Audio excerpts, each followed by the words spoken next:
Hey guys, Dave Keller here with Market Misbehavior. I've done some videos on this channel about bullish and bearish momentum divergences, which is when price and a technical indicator like RSI move in opposite directions. I've gotten some really good questions on some of those videos, so I wanted to record this one today, addressing 3 questions on bullish and bearish divergences.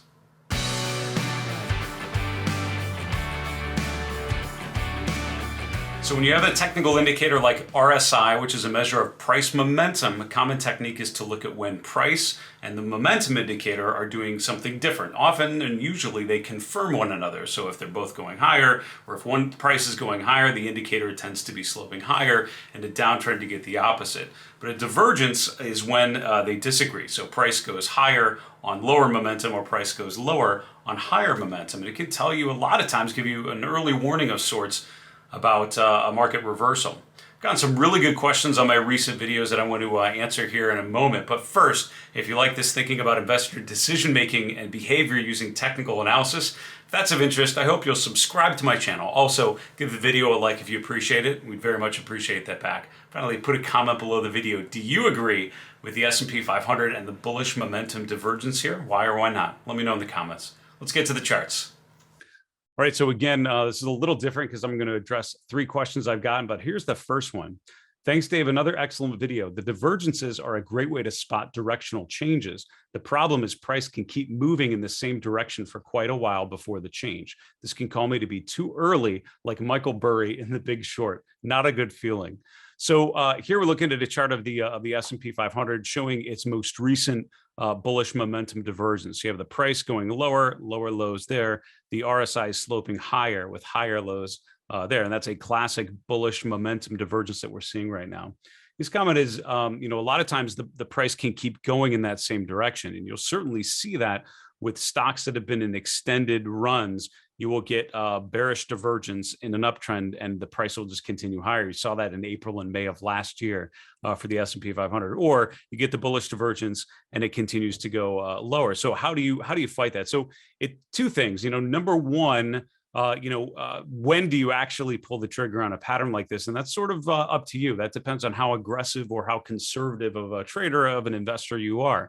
A lot of times what people do is when they see a bullish divergence like this, they would, the moment they see the close where the momentum is going to be higher, they would make the trade on that day. Others would wait, for some sort of confirmation, some sort of indication that the price is actually following through in that same way. So, the very aggressive way would be buy at the lows. The more conservative way would be wait for confirmation. For example, on the S&P chart, a confirmation would be breaking a trend line using the previous highs, right? If you take that high from early January, the high from early February, connect it to where we're at right now, it's around 44.50. So do we get above that trend line? Do we get above a key moving average? Do we get above the previous swing high? Do we make a higher low? All of those things would be confirmation. So, number one, if you're going to be aggressive and buy at the lows, you need to think about risk management as well, which we'll get to in a moment. But the first thing to do is look for confirmation, which is the price actually following through and breaking to the upside. And that's a more conservative way of playing this, is waiting for confirmation. So what about the first bucket? What if you take action early on when you detect a momentum divergence? Well, that's the second thing. The first one is confirmation. The second thing is risk management. You want to make sure you clearly define your risk. And that's anytime you're buying weakness or selling strength, or even when you're buying something, breaking out that's in an uptrend. It's all about managing that risk, having a stop loss, some sort of trailing stop, or some way that the chart can tell you that your call, that your position was incorrect. It wasn't the right signal. So you want some sort of risk management in place to make sure to do it. And I've found with bullish divergences like this, using a combination of confirmation and risk management can help alleviate the pain when they don't work. The second question, I appreciate your tweets as well as your genuine knowledge of technical analysis. I understand it's a common complaint, but I can't help but feel these confirmation signals always lag so significantly, akin to receiving a weather report today telling me about the weather 3 weeks ago. This is on an example I recorded last year with a divergence and talking about the confirmation you would need to see. Just as I talk about with the S&P 500, the problem that the question implies is if you wait to get confirmation when the trend is actually positive, when you break out, you're giving up a lot of those early gains, right? So instead of buying around 4,200, I'm buying up here around 4,600 or whatever it is when we finally confirm it. So how do you balance that? So that is one of the, that's the give and take of being aggressive versus being conservative, for jumping in potentially early versus waiting for some confirmation. The concept of trend following is that it is still worth it, even if you don't get in at the very bottom. If you wait for confirmation, but get in once you've defined or made sure, confirm that the trend is positive,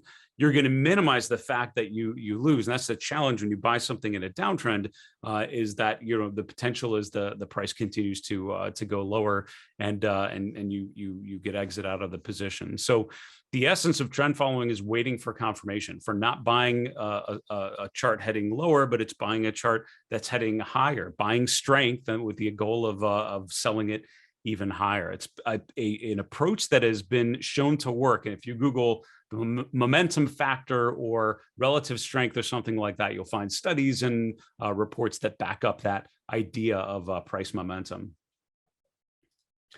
The third question, do you have to use RSI, or can you find divergences with other indicators like MACD? So this was a chart of the S&P 500 with price and RSI, and here I'm doing it on a closing basis just because the divergence actually pops out a little more. It's a little easier to see. So you see the lower close January into February, the higher lows in the RSI January into February.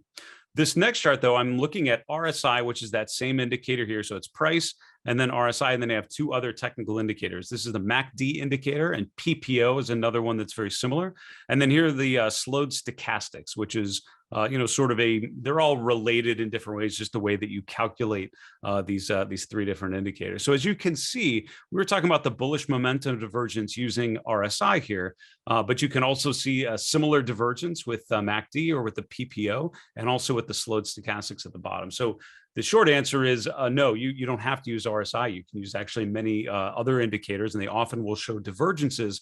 And it's not just with price momentum. We've talked on this channel about breadth divergences, when market breadth indicators don't confirm or go against the trend in the overall price. But so this is actually showing that it's valid in a number of different indicators. My comment to you, though, is this probably hopefully demonstrates why using multiple oscillators or multiple momentum indicators on the same chart doesn't really add a whole lot to the process. A lot of times I see people post charts with a lot of indicators below there, and a lot of times you're duplicating the signal with some of those. I try to find, or I've found, my goal is to use as few indicators as possible to understand the price behavior that I'm of the chart that I'm looking at. And so duplicating and double counting some of these signals is not really helping you. One of these indicators is probably going to add value. Multiple ones it tends to just add more and more noise to your approach. So there we go. Those are three questions I've received as follow-ups to the previous videos I've done on momentum divergences, both bullish and bearish divergences. I hope you appreciated this video, and if you did, consider subscribing to my channel. It would be great to have you along this ride. Also, give the video a like if you appreciated it. We'd very much appreciate that back. Finally, put a comment below. Do you agree with the bullish divergence, suggesting a bullish scenario for the S&P 500 here? Yes or no, and why? Let me know in the comments below. For Market Misbehavior, I'm Dave Keller. Be well. Talk to you again soon.